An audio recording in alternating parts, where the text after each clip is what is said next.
يا بالله هنا اللي بكل بحين. I'm trying to explain. People. First,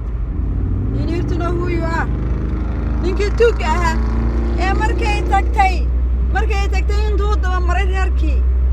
ama saakiintii caruurtii maxay raday dadkii maartay wax magaratada ay baadhay baa ilaa hadana la daba wadaa tuugaas adoon reerka ka bixin oo una faranteeda oo magacayaga waxa naga wadan wax kama galine dhulkana naga xigee ninka tuuga oo 75 ka wata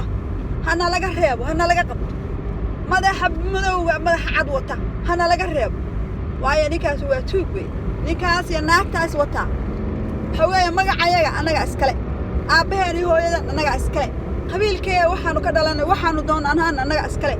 qof nooga hoos gali kara iyo qof noogu talin kara midna ma jiro waxaad qabateen male cidaad wuxuu qabateen male maasadkan wuxuu ku socdaa dadka anaga doonaya inay anaga raadkayga iyo cagteeda tiriyaan raadkiina iyo cagtiina la tirinahaya ilaahay uu idin dabar jarahaya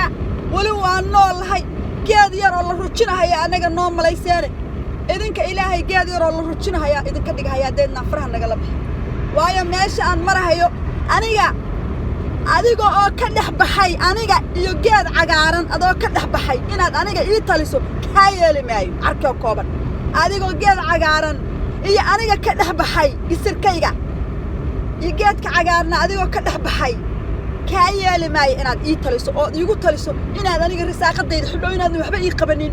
oo aad ii caawinin oo aad kana jiro caawin oo kala xiray soo furin oo aad nagana free the one who